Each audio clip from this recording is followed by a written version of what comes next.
क्योंकि डिफेक्ट्स पढ़ रहे थे और हमने कहा था तीन तरह के डिफेक्ट हमारे पास होते हैं, स्टोइशियोमेट्रिक, इम्प्योरिटी एंड नॉन स्टोइशियोमेट्रिक। तो स्टोइशियोमेट्रिक हम कर चुके थे, आज हमें करना है इम्प्योरिटी एंड नॉन स्टोइशियोमेट्रिक डिफेक्ट। तो बात करेंगे इम्प्योरिटी डिफेक्ट के बारे में। तो जैसे कि नाम से बहुत क्लियर हो रहा होगा कि हमारे पास एक प्योर लैटिस स्ट्रक्चर होगा, उस प्योर लैटिस स्ट्रक्चर में हम किसी और टाइप का आयन इंट्रोड्यूस करवाएंगे, तो उसको बोलेंगे इम्प्योरिटी ऐड कर रहे हैं वहां पे, that will be known as impurity defect. ठीक है, एग्जांपल हम इसमें दो पढ़ते हैं, एक होता है strontium chloride in sodium chloride, दूसरा होता है cadmium chloride in silver chloride. इससे डिफेक्ट अराइज होता है, उसको कहते हैं impurity defect. And after the defect has been introduced, कुछ चेंज आता है प्रॉपर्टीज में।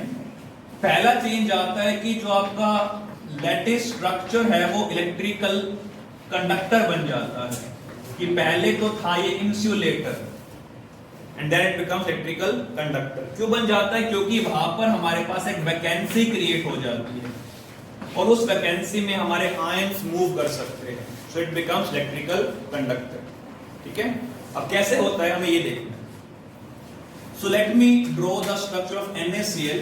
तो ये positive negative positive negative and let's again positive, यहाँ पे negative positive and it will go on. Let me make only 3 layers here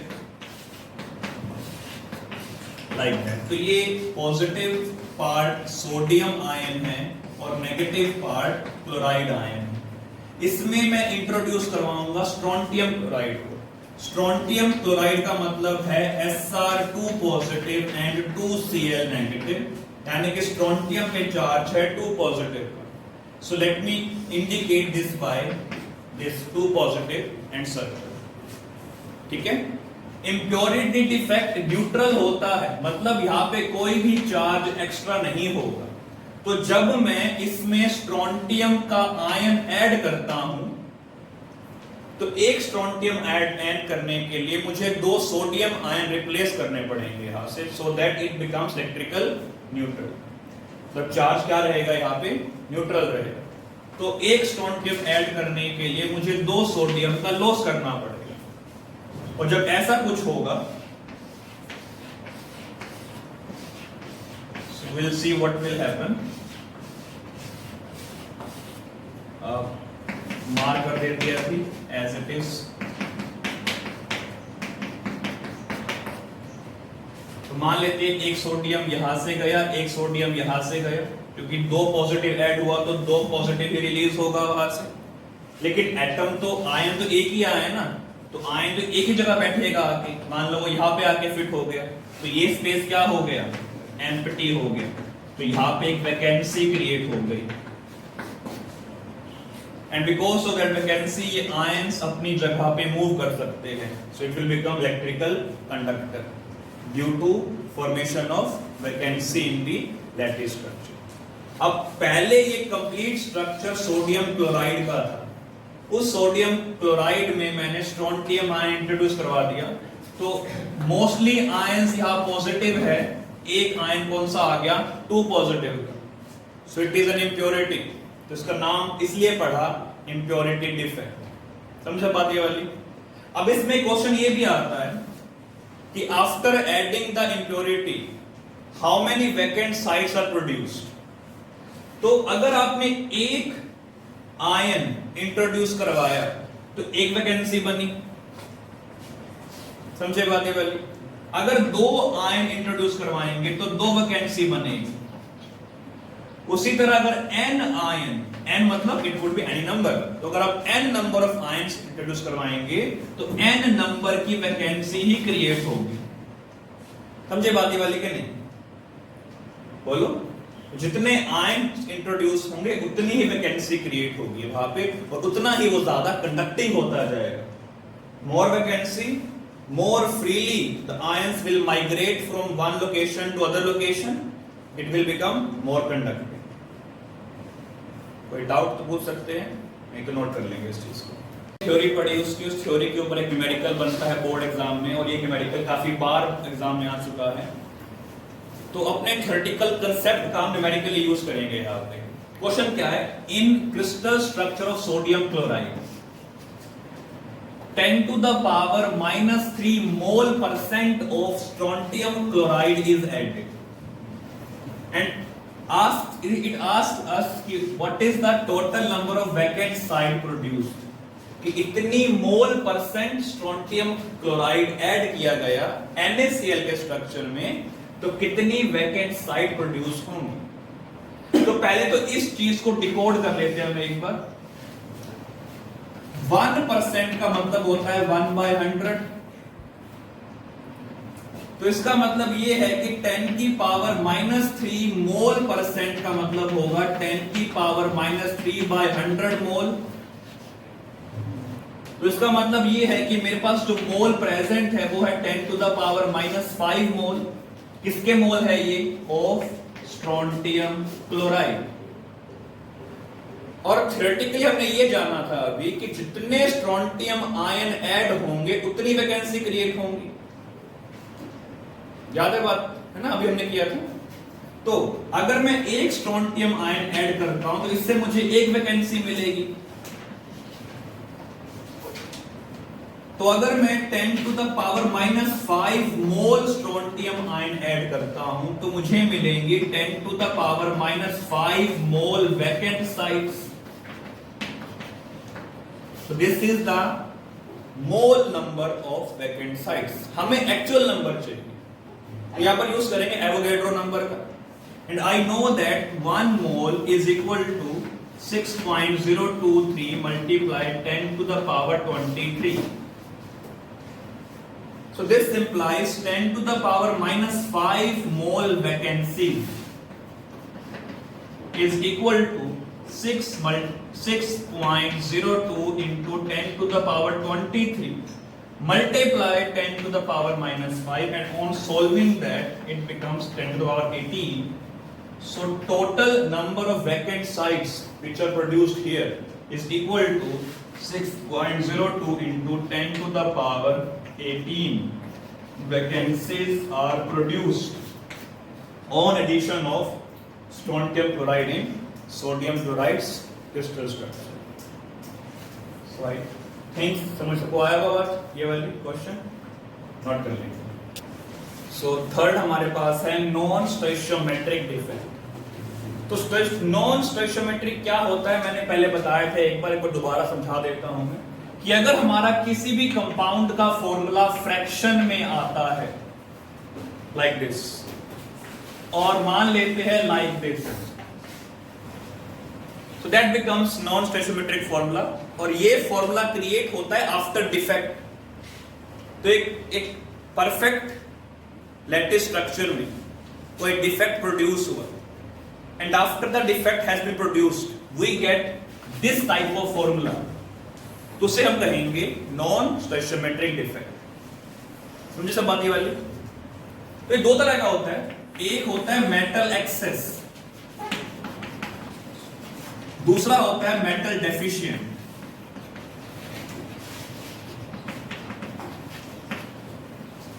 so metal access and metal deficient defect. ठीक है, पहले बात करते हैं मेटल एक्सेस के बारे में। तो मेटल एक्सेस, तो उस कंपाउंड में मेटल की एक्सेस हो। ठीक है, तो एग्जांपल मैं लेता हूं कि सोडियम क्लोराइड को हमने हीट किया in presence of sodium vapours. तो सोडियम वेपर का मतलब है सोडियम गैस।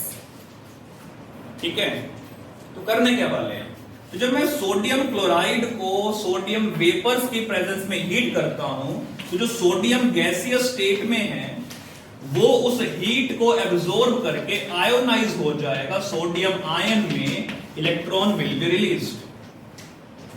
ठीक है, अब मेरे पास यहां पर प्रेजेंट है सोडियम क्लोराइड का क्रिस्टल स्ट्रक्चर।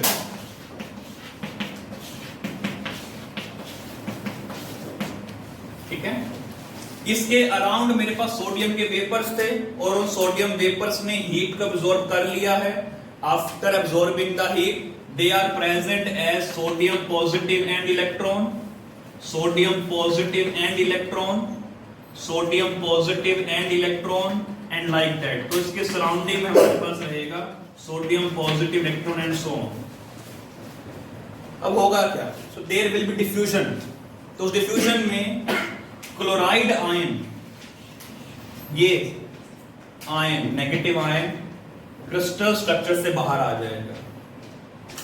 ठीक है, तो ये नेगेटिव आयन क्रिस्टल स्ट्रक्चर से बाहर आके यहां पर ज्वाइन हो जाता है आयनिक बॉन्ड के थ्रू, और उसके प्लेस पे ये इलेक्ट्रॉन अंदर चला जाता है। समझे बात ये वाली? मैं रिपीट कर देता हूं। सोडियम क्लोराइड का क्रिस्टल स्ट्रक्चर मेरे पास है जो कुछ इस तरह का दिख रहा था।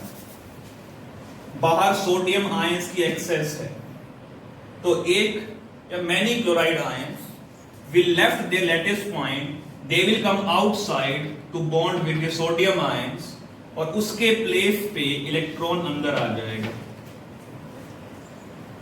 तो जिस साइट पर इलेक्ट्रॉन आके फिट हुआ, इस साइट को बोलते हैं एफ सेंटर। और एफ का मतलब है हमारे पास फार सेंटर। इसका मतलब होता है कलर प्रोड्यूसिंग। तो इस सेंटर के कारण हमारे लैटिस स्ट्रक्चर में कलर इंड्यूस होगा। समझे बातें वाली कि नहीं? बोलो। इस पे क्वेश्चन बनता है कि when sodium chloride is heated in the presence of sodium vapors, what do you observe? You will observe color formation। ठीक है, कलर कौन सा होगा? कलर हमारे पास होगा येलो। येलो क्यों आया? बिकॉज इलेक्ट्रॉन का ट्रांजिशन है वो उसी रीजन में हुआ जहां पे येलो कलर होता है, that is we see yellow colour. अगर मैं इस कंपाउंड को चेंज कर देता हूं तो I will obtain different colour. Example, अगर मैं लिथियम क्लोराइड को हीट करता हूं लिथियम वेपर के साथ तो मुझे मिलता है पिंक कलर। अगर मैं पोटेशियम क्लोराइड को हीट करता हूं पोटेशियम वेपर के साथ तो मुझे मिलता है ब्लू कलर या फिर वायलेट कलर। इसके आसपास का होगा हमारे पास। तो different compound induces different colour. अब अगर ध्यान देंगे इस लैटिस स्ट्रक्चर में नेगेटिव आयन कम है, पॉजिटिव आयन ज्यादा है। इलेक्ट्रॉन को मैं नेगेटिव आयन नहीं बोल सकता बिकॉज़ इलेक्ट्रॉन है। नेगेटिव आयन का मतलब है एटम पे नेगेटिव चार्ज, उसको आयन कहते हैं। जब किसी एटम पे चार्ज होता है उसको आयन कहा जाता है। इलेक्ट्रॉन इज नॉट आयन, क्योंकि इलेक्ट्रॉन एटम नहीं है। समझे बात? तो इस स्ट्रक्चर में पॉजिटिव चार्जेस या पॉजिटिव आयंस की एक्सेस है, तो इसको नाम दिया गया मेटल एक्सेस डिफेक्ट। समझे बात सभी वाली? नोट कर लेंगे। सो मेटल एक्सेस में हमारे पास एक और एग्जांपल बनता है और वो आता है जिंक ऑक्साइड के लिए। जिंक ऑक्साइड अगर सॉलिड है तो उसका कलर व्हाइट होता है, और मोस्टली जिंक के सभी कंपाउंड्स का कलर व्हाइट ही होता है। ठीक है, लेकिन जब इस जिंक ऑक्साइड को हीट किया जाता है तो आई ऑब्जर्व येलो कलर। अब ये येलो कलर क्यों आता है, हम उसके बारे में बात करते हैं। And remember one thing that जब कभी भी कलर आएगा तो इलेक्ट्रॉन्स इन्वॉल्व होंगे वहां पे। ठीक है, so whenever colour is there, there must be transition of electrons in visible region. ठीक है, so we must have transition of electron in visible region। ठीक है, तो मतलब इस स्ट्रक्चर में भी इलेक्ट्रॉन्स इन्वॉल्व होंगे। अब इन्वॉल्व किस तरह से वो देख लेते हैं। तो होगा क्या कि जब मैं जिंक ऑक्साइड के स्ट्रक्चर को हीट करता हूं तो आफ्टर हीटिंग इट डिसोसिएट्स या I will say ionises into zinc 2 positive oxygen gas plus 2 electron are being lost by oxygen. तो ऑक्सीजन गैस है, तो गैस लैटिस स्ट्रक्चर से इवॉल्व होके बाहर निकल जाएगी। पीछे क्या रह जाएगा? Zinc ion and electrons. तो जिस साइड से ऑक्साइड आयन गया उसी साइड पे इलेक्ट्रॉन्स आके फिट हो जाएंगे। तो वहां भी क्या बन गया हमारे पास? एक एफ सेंटर बन गया। And because of that we observe colour. समझे बात की नहीं है वाली? तो अगर मैं इसको डायग्रामेटिकली डिनोट करता हूं तो कुछ इस तरह से है मेरे पास। मैं 2 पॉजिटिव इसलिए दिखा रहा हूं बिकॉज जिंक पे चार्ज 2 प्लस का होता है और ऑक्साइड पे चार्ज कितना होता है 2 माइनस का।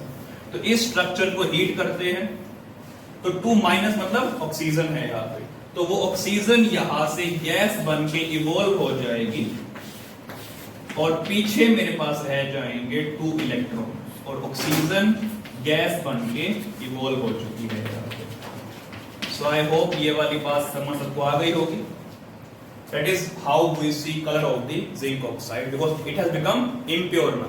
और अगर ध्यान देते हैं तो यहाँ पर पॉजिटिव आयंस की एक्सेस है, पॉजिटिव आयंस कह रहा हूं मैं, और नेगेटिव आयंस कम है यहाँ पे। तो जब पॉजिटिव आयंस की एक्सेस है और नेगेटिव आयंस कम है तो किसमें आ जाता है ये metal access defect. Clear? Note कर लेंगे ये। तो नेक्स्ट हमारे पास है मेटल डेफिशिएंसी। तो जैसे कि नाम से ही क्लियर है कि मेटल की यहाँ पे कमी होगी। तो डेफिशिएंसी डिफेक्ट उन केसेस में आता है जहां पर हमारे पास मेटल की वेरिएबल स्टेट्स होती है। ठीक है? So it is done in those compounds in which metals या metal have variable oxidation state. Example अगर मैं लेता हूं यहां पे तो 2 लेता हूं मैं। एक होगा हमारे पास आयरन, एग्जाम्पल नेक्स्ट लेते हैं निकल का, क्योंकि एग्जाम में यही तो कुछ आते हैं मोस्टली, और भी होंगे हमारे पास बट इन 2 पे हमारा मेन फोकस रहेगा। Fe में 2 आयंस होते हैं, Fe2 पॉजिटिव और Fe3 पॉजिटिव। निकल के लिए भी 2 आयन पड़ते हैं, निकल 2 पॉजिटिव और निकल 3 पॉजिटिव। ठीक है? तब होगा क्या? मान लीजिए कि मेरे पास FeO का स्ट्रक्चर है आयरन ऑक्साइड का। तो FeO के स्ट्रक्चर में Fe पे चार्ज +2 का है, O पे चार्ज है -2 का, तो स्टोइशियोमेट्रिक है ना ये 1:1 स्टोइशियोमेट्री यहां पर आ रही है। अब मैं क्या करता हूं कि मैं यहां पे Fe3 पॉजिटिव इंट्रोड्यूस करवा देता हूं। After introducing Fe3 positive the stoichiometry changes तो 0.xO। अब ये x क्या है मैं वो जानता हूं, और क्वेश्चन में x दिया होता है, उस x से हमें परसेंटेज चाहिए होती है किस चीज की, डिफ दोनों आयंस। अब इसको अगर मैं डायग्रामेटिकली कराता हूं तो कैसा होगा वो देखते हैं जरा। तो मान लीजिए कि ये मेरे पास एक स्ट्रक्चर है FeO का, तो ये 2 positive 2 negative, 2 positive 2 negative 2 negative positive negative positive and attitude. ठीक है? तो इसमें 2 पॉजिटिव का जो सर्कल है वो Fe2+ को इंडिकेट करता है, और जो 2 नेगेटिव का सर्कल है वो O2 नेगेटिव को इंडिकेट करता है। ठीक है? मान लीजिए कि मैंने यहाँ पे ऐड कर दिए 2 Fe3 पॉजिटिव, 2 Fe3+ मैंने जोड़ दिए इसमें। समझे बात ये वाली? अब चार्ज बैलेंस तो होना ही चाहिए। ठीक है? तो चार्ज बैलेंसिंग के लिए मुझे थोड़ा मैथमेटिकल अप्लाई करना पड़ेगा, मैथमेटिक्स यहाँ पे। तो 2 Fe3+ का मतलब होता है 6 पॉजिटिव चार्ज। तो 6 पॉजिटिव चार्ज मैं ऐड कर रहा हूं, तो 6+ चार्ज मुझे बाहर निकालना पड़ेगा। समझे बात ये वाली? तो Fe पे चार्ज 2 पॉजिटिव का है, तो कितने Fe2+ मुझे बाहर निकालने पड़ेंगे? 3। कि मैं 2 Fe3 पॉजिटिव ऐड कर रहा हूं, तो इसका मतलब मैं 6 पॉजिटिव ऐड कर रहा हूं, तो मुझे 6 पॉजिटिव ही तो रिमूव करना पड़ेगा ना। और 6 पॉजिटिव रिमूव करने का मतलब है मुझे 3 Fe2 पॉजिटिव रिमूव करने हैं। समझे बात ये वाली? तो जब मैं ऐसा करता हूं, let me draw the structure here, 4 ही थे।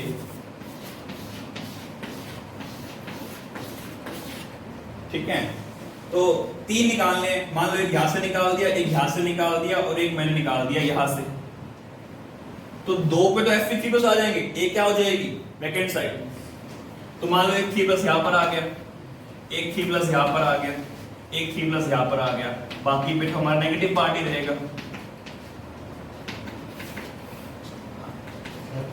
बोलिए ब्रैकेट यहां पे। ठीक है? अब Fe का नंबर कम हो गया, देख पा रहे? पहले कितने Fe थे? 1 2 3 4 5 6 Fe थे, और 6 ही O2 नेगेटिव थे। जितने मेटल उतनी नॉन मेटल थी। अब कितने Fe है यहाँ पे? 1 2 3 4 5, मेरे पास 5 Fe है टोटल मिला के और 6 O है। इक्वल नंबर था पहले, अब नंबर क्या है Fe का, कम हो गया, तो this becomes metal deficiency defect and because of that हमारे पास आता है नॉन स्टोइचियोमेट्रिक फार्मूला। समझे मसले वाले के नहीं? ठीक है, तो इसमें न्यूमेरिकल होता है, वो ट्राई करते हैं। ठीक है, इसको नोट कर लीजिए। तो नॉन स्टोइचियोमेट्रिक पे हमारे पास एक क्वेश्चन है डिफेक्ट के बेस पे। क्वेश्चन ये है कि crystal structure of iron oxide हमने देखा and it was observe that formula जो है उसका वो ये नॉन स्टोइचियोमेट्रिक मैनर में है, Fe 0.95। तो इस फार्मूले में हमें चाहिए percentage of Fe2 positive ion and percentage of Fe3 positive. तो इसको हम सॉल्व करेंगे चार्ज बैलेंसिंग के मेथड से। ठीक है, कैसे करेंगे? लेट अस अज्यूम नाउ कि Fe2 पॉजिटिव x है तो Fe3 पॉजिटिव होगा टोटल माइनस x। ये टोटल वैल्यू है Fe की, that will B 0.95 minus x।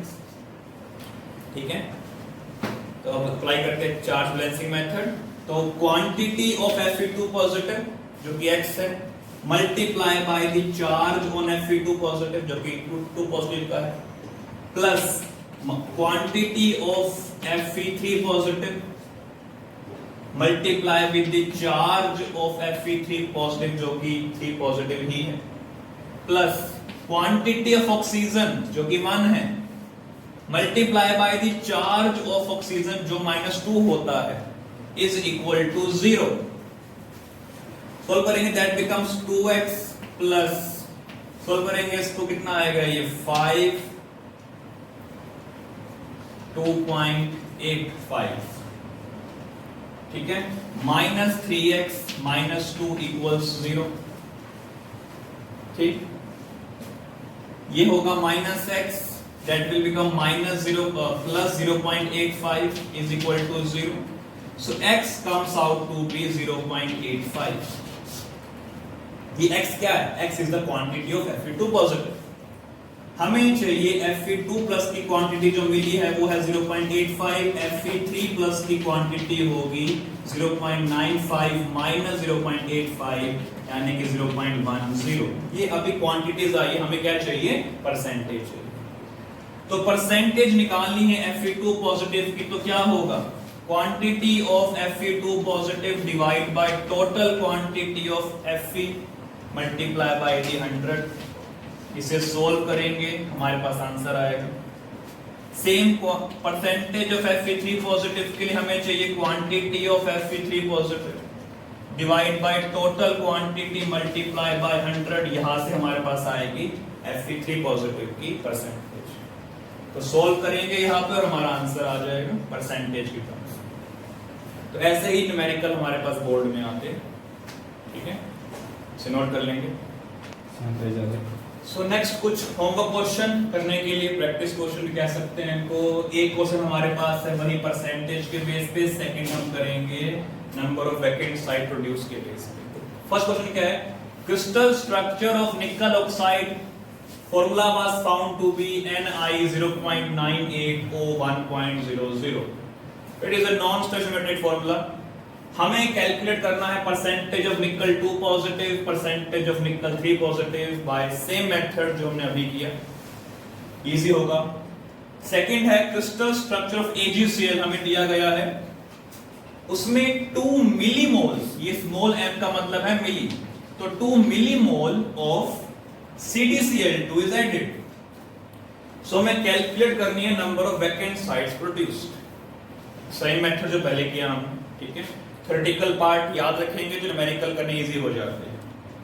तो इस क्वेश्चन का आंसर कमेंट में लिखिए, कोई डाउट हो तो पूछिए, बाकी नेक्स्ट वीडियो में।